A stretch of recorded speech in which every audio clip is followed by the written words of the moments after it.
Hello and welcome everyone. My name is Tanaka Mapandera and I'll be giving a webinar on how to deploy Kubernetes on AWS using Terraform, or at least that was the plan. A couple hours ago, my AWS account actually started acting a little weird, and I couldn't create any more worker groups, which is something that I need for the Terraform kit that I was going to use. However, I'm still going to be able to walk you through 90% of an alternative method of deploying Terraform. Deploying Kubernetes using Terraform, and hopefully by my next webinar next week, I'll be able to get everything working. Without further ado, let's get into the webinar. Just a quick introduction. I'm a platform engineer here at Anant Corporation. I've been with the company for about 2.5, going in 3 years now, and I currently live and work in Washington, D.C. Just a little overview of what we're going to be going on in the slide. So I'm going to give a brief introduction to Kubernetes since this was my first time, exploring this technology, as well as my first time talking about it in a webinar. We're going to go over what it is, what it's used for, what it can do, a few use cases, and then we'll jump into the demo. So what is Kubernetes? Kubernetes is an open source container orchestration platform that automates many of the manual processes involved in deploying, managing, and scaling containerized applications. It was originally developed and designed by the engineers at Google, but is now maintained by the Cloud Native Computing Foundation, which is a Linux organization created to advance container technology. Kubernetes gives you the ability to cluster together groups of hosts running Linux containers and helps you easily and efficiently manage those clusters. Kubernetes clusters can span hosts across on-premise, public, private, or hybrid clouds. For this reason, Kubernetes is an ideal platform for hosting cloud-native applications that require rapid scaling, real-time data stream that require rapid scaling, like real-time data streaming through Apache Kafka.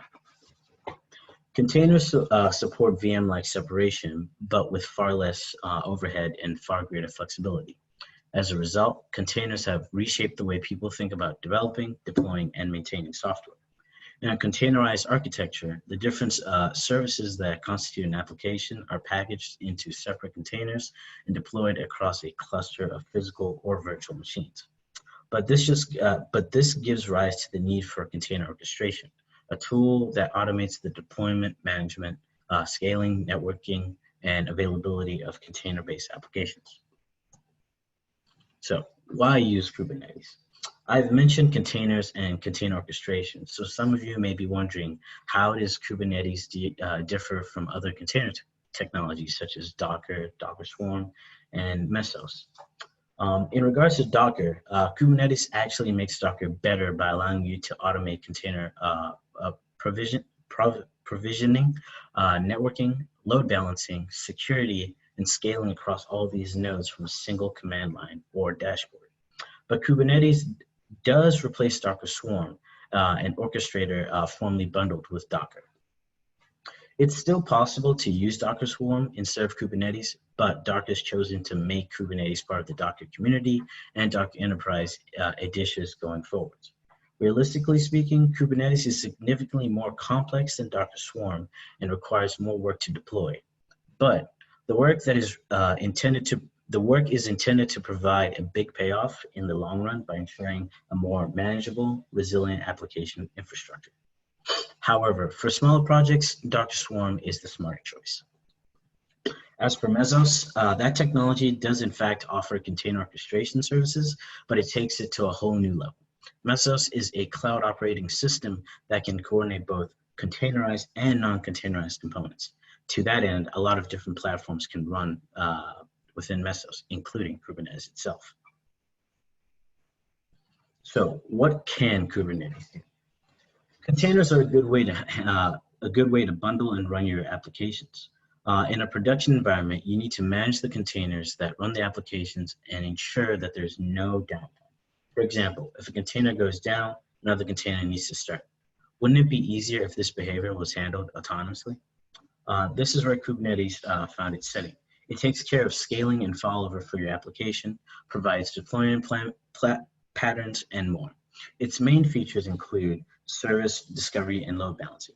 Kubernetes can expose a container using the DNS name or using their own IP address. If traffic to a container is high, Kubernetes is able to load balance and distribute the network traffic so that the deployment is stable. Storage orchestration. Kubernetes allows you to automatically mount a storage system of your choice, such as local storages, public cloud providers, and more. Automated rollouts and rollbacks. You can describe the desired state for your deployed containers using Kubernetes, and it can change the actual state to the desired state at a controlled rate. For example, you can automate Kubernetes to create new containers for your deployment, remove existing containers, and adopt all their resources to the new container. Automate bin packing. You provide Kubernetes with a cluster of nodes that it can use to run containerized tasks. You can then tell Kubernetes how much CPU and memory each container needs. And then Kubernetes can fit each container into your node to make the best use of your resources. Self-healing.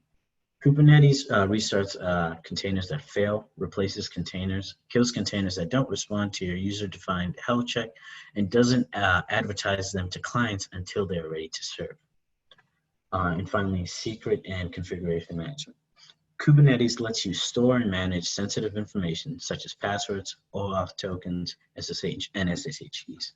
You can deploy and update secrets and application configuration without rebuilding your container images, without exposing secrets in your stack configuration. Kubernetes, however, does not limit the types of applications supported. Kubernetes aims to support an extremely diverse variety of workloads, including stateless, stateful, data processing, and data processing workloads. Kubernetes does not deploy source code, and it does not build your application. It does not provide application level services such as middleware, data processing frameworks, databases, caches, or cluster storage systems as built-in services. It does not dictate logging, monitoring, and alerting solutions. Kubernetes does not provide or mandate a configuration language and/or system. And finally, it does not provide or adapt any comprehensive machine configuration, maintenance, management, or self-healing systems. It's important to note that Kubernetes is not a traditional all-inclusive platform as a service system. Since Kubernetes operates at a container level, it provides some features commonly offered by a platform as a service, such as deployment, scaling, load balancing, and lets users integrate their logging, monitoring, and alerting solutions. However, Kubernetes is not a monolithic. All these default solutions are optional and pluggable. Kubernetes provides the building blocks for building developer platforms, but preserves user choice and flexibility where it is important. Here's just a quick look of some of the companies that use Kubernetes today. And as you can see, a lot of these companies are, worldwide on the Fortune 500, Fortune 100. So Kubernetes is definitely a technology worth, investing in. And now it's time for the demo.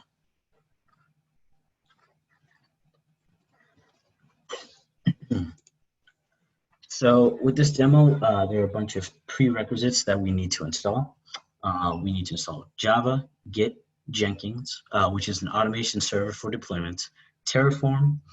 We need to allow sudo permissions for the Jenkins user. We need to make the password authentication possible within our Linux virtual machine that we're going to install on AWS. We also need to install the Kubernetes CLI, as well as the AWS Authenticator, which will then obviously process our AWS credentials. So, go ahead and launch instance. I'm going to pick the smallest one, Amazon Linux 2. Make sure it's micro. View launch. It's good, and then we can launch this instance. In this case, we are going to create a new key pair. We're just going to call that webinar. Oh, that's the wrong one. I already created that one. It's not there. Be sure to download your key pair because you're going to need that when SSHing to your AWS instance. Once you download that, you can launch that. And then our instance would be coming up here soon. If you want, you can also just name this just so it's easier to keep track of. Now we just gotta wait for it to successfully launch, and then we'll be able to start SSHing.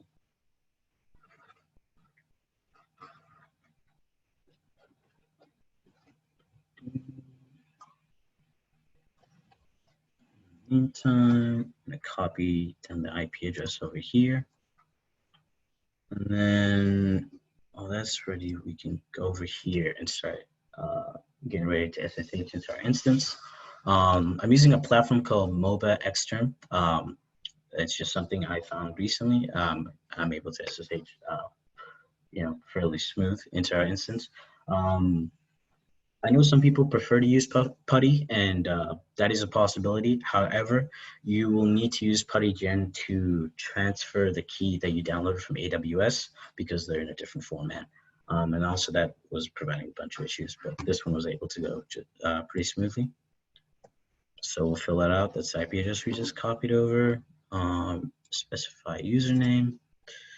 Username is going to be identical for each instance. So in this case, it would be EC2-user, using port. I'm going to make sure to include your private key over here.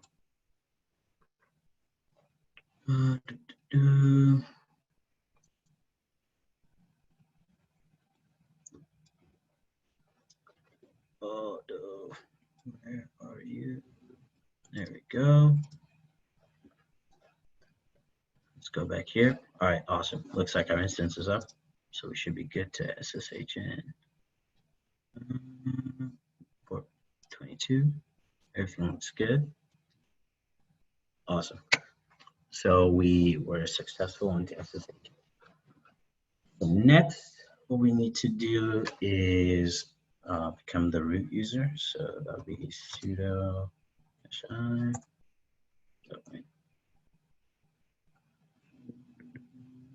Oh, sudo.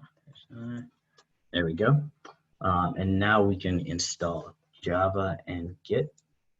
I copied over, I'm gonna just copy over these commands, and they'll be available to you afterwards in a GitHub repository, and all the links will be included in the video description.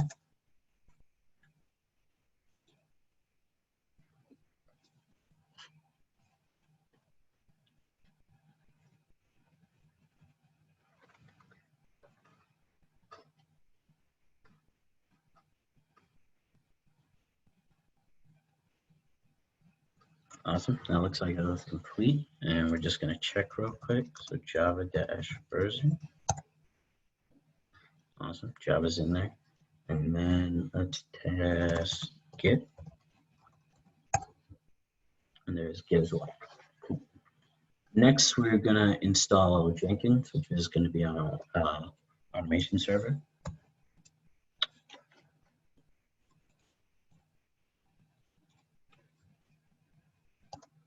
So that first command is just going to download the repo. Next command is going to be downloading the key. Paste that in. And then this final command actually installs the application itself.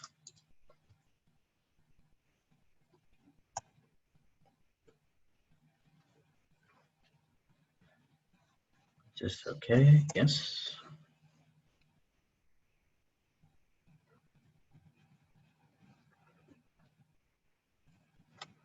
Awesome, that looks like that was done. Next, we're just going to check the status. So we'll go service, Jenkins status. All right, shows that it's not running. And then we can activate this. Telling it to start. And we'll check the status again. Success. All right. So now we have Jenkins running. That's good. Next, what we need to do is to install Terraform. Copying over this command.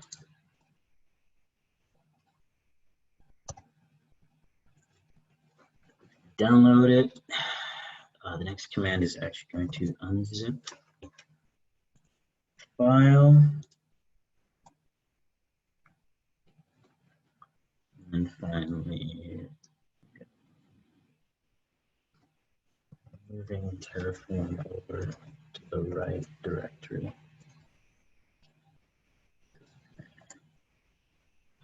And then let's check to see if Terraform was awesome. Right one. Next, we are going to install the Kubernetes CLI.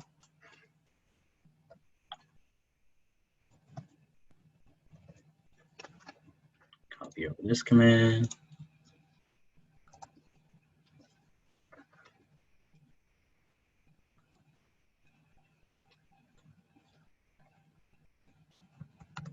Awesome. Seems that was successful.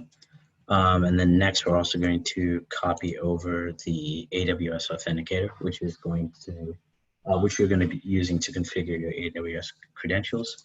I will not be doing that on this webinar just because I'll be exposing my AWS key and secret key, and we wouldn't want that out on the web.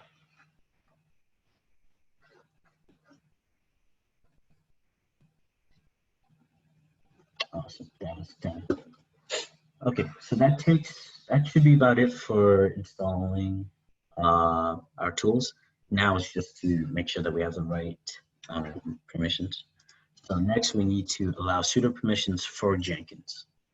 Should be sudo.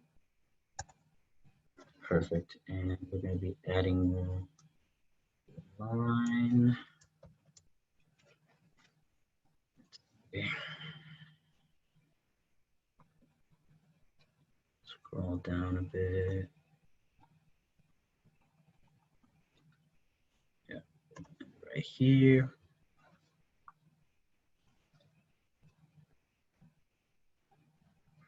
Awesome. Thank you. Great. And that should be it for the sudo permissions. Next, we need to make the password authenticator switch from no to yes in the config file. Do that with this command. And we'll just scroll down. Password authentication. This is the one. Yes. Thank you. Awesome. And that should be it for everything that we need to do via SSH. So next we need to go back to our instance. We are going to click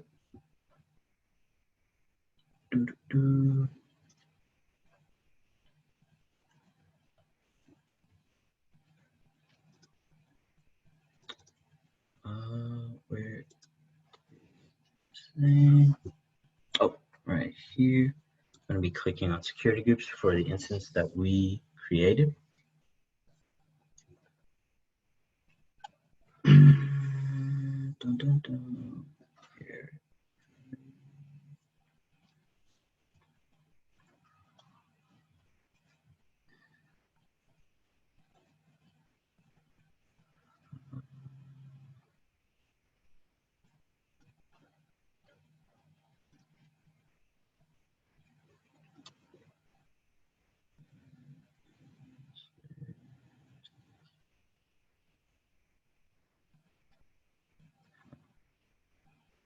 Apologies, just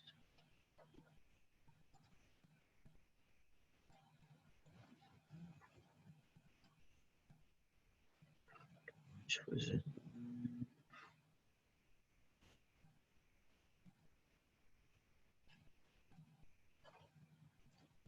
This is the wrong one.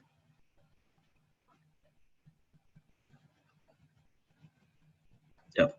Which was, yeah, which was it? 2. Okay, this is the one. Apologies for that. All right, and then we're gonna edit inbound rules. We're gonna add a rule.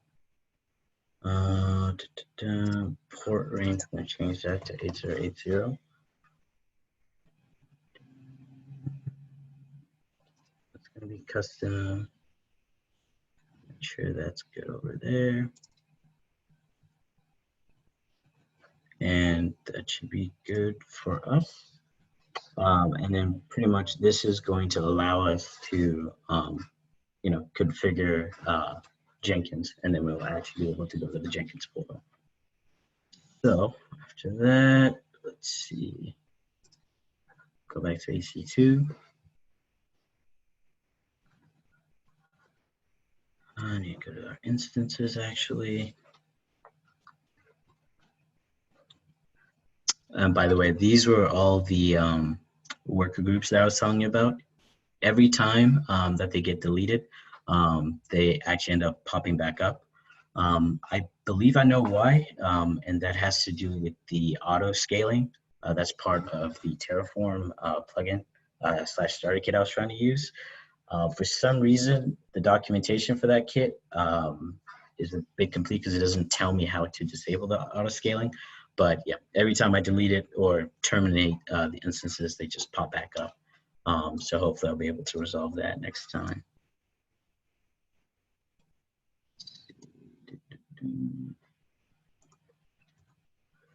So yeah, I'm gonna copy this, go here, and then add 8080. This should take us to our Jenkins instance.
Security group.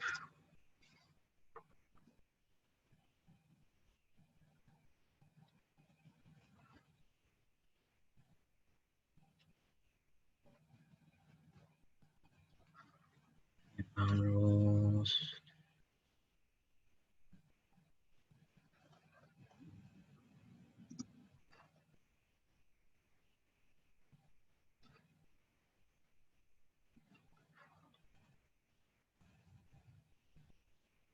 This all looks right here.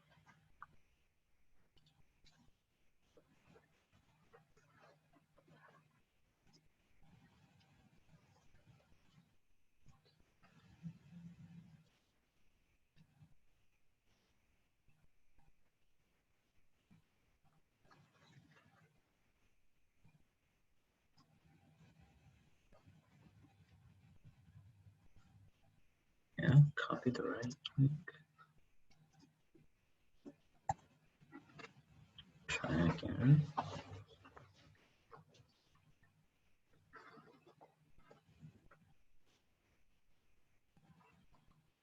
If not, I should be able to just use, I think the instance I created earlier. I think I may just do that in the interest of time.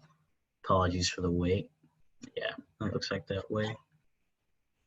So use this one over here.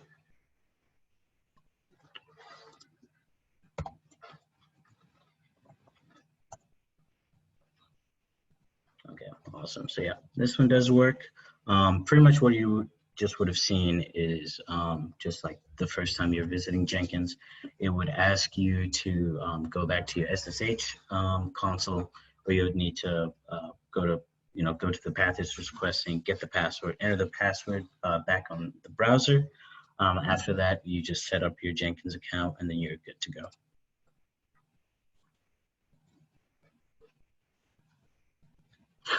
And then, unfortunately, this is like the part where I won't be able to go further on in my demo, just because, my AWS account is experiencing all those issues.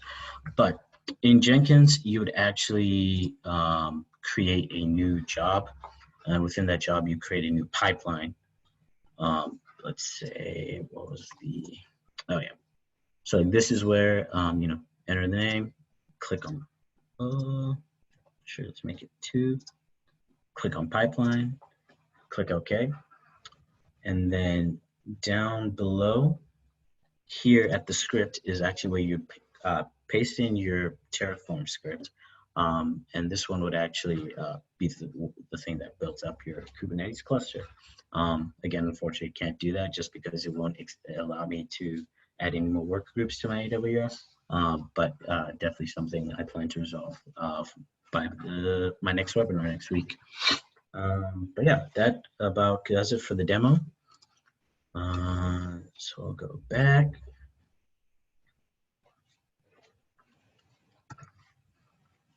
So we're always looking for people to work with us and work for us. If you heard or saw anything that you liked and had any more questions or any inquiries about, what it is that we do, please don't hesitate to reach out to us. We're always looking to meet more people to either add or to work with. But with that, I will open the floor up to any questions.